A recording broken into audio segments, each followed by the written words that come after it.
Assalamualaikum warahmatullahi wabarakatuh. Pada pertemuan kali ini kita akan membahas tentang teori McCrea dan Costa-Straight dan faktor teoris The Big Five teori dalam psikologi. Baiklah, pada pertemuan kali ini kita akan membahas tentang The Big Five teori dalam psikologi. Dalam setiap bidang studi, seseorang membutuhkan taksonomi. Harus ada cara yang diterima untuk mengelompokkan objek studi. Apakah tanaman atau hewan, senyawa organik atau ekonomi yang direncanakan atau pasar bebas. Dengan menggunakan taksonomi, sang peneliti dapat mempelajari hal-hal yang memerinci sifat-sifat ketimbang memeriksa secara terpisah ribuan ciri tertentu yang menjadikan manusia individu dan unik. Banyak peneliti percaya bahwa perbedaan pada individu dapat dengan menggunakan struktur dimensi bipolar yang luas. Dimensi yang dikenal luas dalam lapangan profesional sebagai Big Five teori.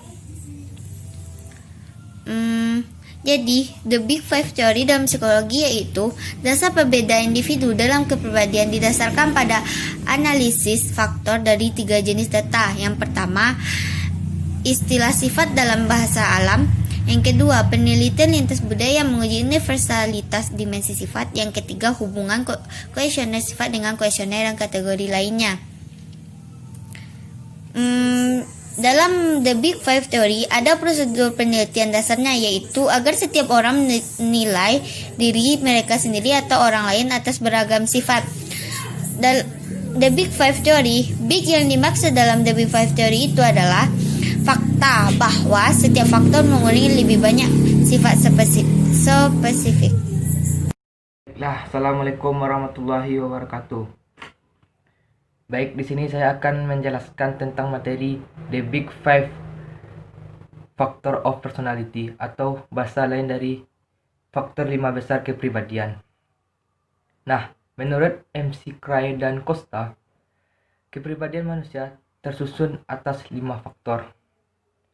McCrea dan Costa menggunakan teknik analisis faktor untuk menguji stabilitas dan struktur kepribadian manusia. Nah, kelima faktor yang dimaksud ialah, yang pertama itu ada ekstraversi, yang kedua ada neurotisme, yang ketiga ada openness atau keterbukaan, yang keempat ada keramahan atau agreeableness, dan yang terakhir itu ada kesadaran atau constitutiveness. Baiklah, langsung saja masuk yang pertama, yaitu ada ekstraversi atau extraversion. Dimensi ini menunjukkan tingkat kesenangan seseorang akan hubungan. Seseorang yang memiliki skor ekstraversi yang tinggi, maka ia akan cenderung untuk mudah bergaul dengan orang lain, orang yang banyak bicara, orang yang menyukai kesenangan, dan orang yang penuh kasih sayang. Sedangkan orang yang mempunyai skor ekstraversi yang rendah atau yang kecil, maka ia akan cenderung untuk menyendiri, atau ia tidak suka bergaul dengan lingkungannya, serta ia orang yang pendiam dan tidak peduli terhadap lingkungannya. Yang kedua yaitu ada neurotisme. Trait ini menilai kestabilan dan ketidakstabilan emosi.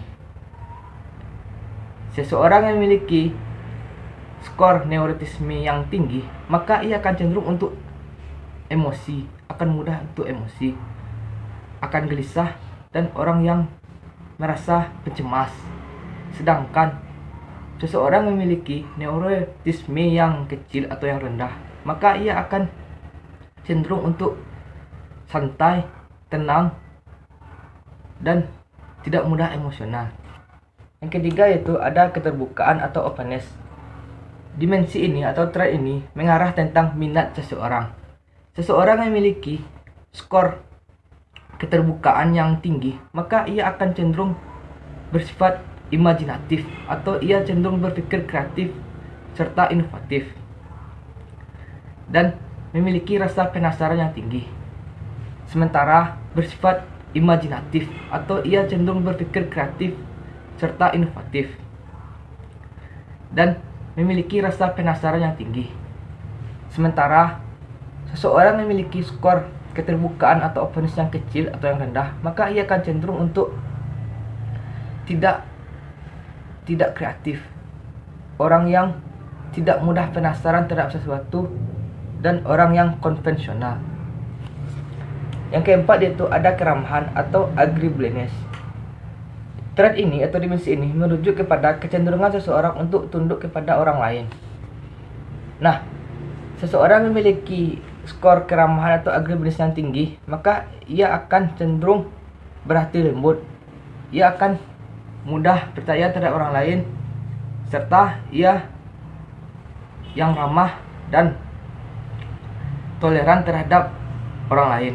Sementara seseorang memiliki skor keramahan atau agreeableness yang rendah atau yang kecil, maka ia akan cenderung untuk berhati yang keras,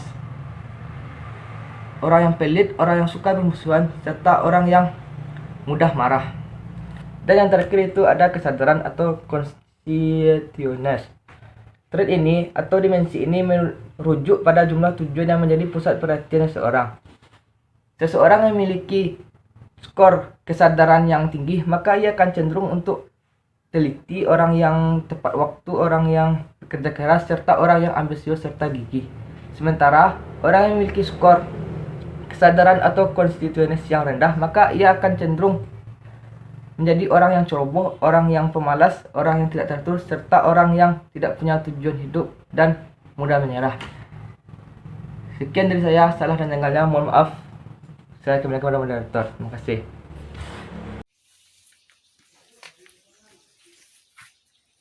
Assalamualaikum warahmatullahi wabarakatuh. Saya Nada Anastasia. Pada kesempatan kali ini akan mempresentasikan materi yang berkaitan tentang perkembangan dan pembentukan kepribadian teori Big Five. Pada layar monitor komputer saya ini, saya telah membuat beberapa poin-poin yang berkaitan tentang perkembangan dan pembentukan kepribadian teori Big Five. Yang dimana pada bagian pertama, kepribadian dapat berubah selama masa perkembangan. Maksudnya itu adalah pada masa remaja, seseorang cenderung mengalami kepribadian yang berubah-ubah disebabkan karena pada saat itu mereka sedang mencari jati dirinya. Berlanjut pada masa dewasa. Pada saat masa dewasa, seseorang kepribadiannya cenderung lebih stabil dan terintegrasi. Dan pada poin kedua yaitu adalah kepribadian tidak berubah, cenderung stabil. Di sini ketika seseorang berusia 30 tahun, mereka akan memiliki kepribadian yang sama ketika mereka berusia 70 tahun. Dan pada bagian ketiga, perubahan tingkat sifat kepribadian tidak terkait erat dengan pengalaman yang dialami seseorang selama rentang hidupnya.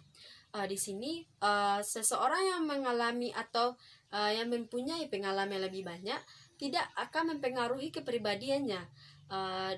Dan dilanjutkan dengan suatu riset penelitian yang dilakukan di Amerika Serikat, yang dimana peneliti mengumpulkan 5 subjek orang yang terdiri dari berbagai-bagai usia, dari remaja sampai dewasa, yang dimana terdapat atau dapat ditarik kesimpulan bahwasanya pengalaman hidup dan usia tersebut tidak mempengaruhi kepribadian seseorang.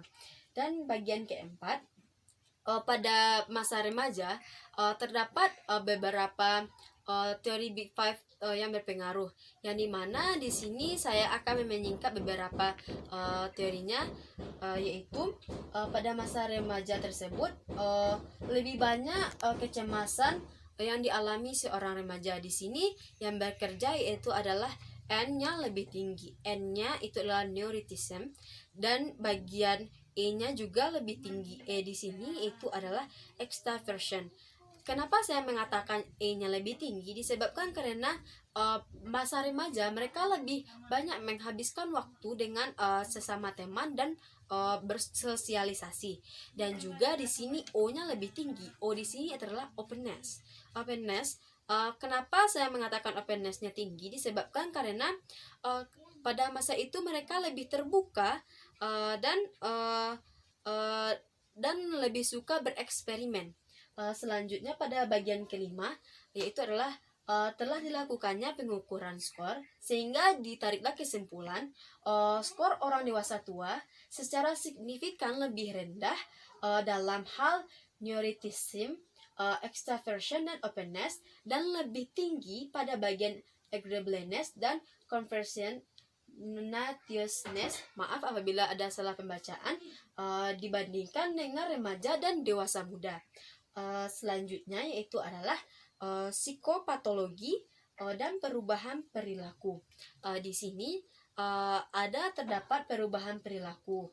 Yang pertama yaitu adalah perubahan perilaku pada orang yang memiliki gejala neurotis.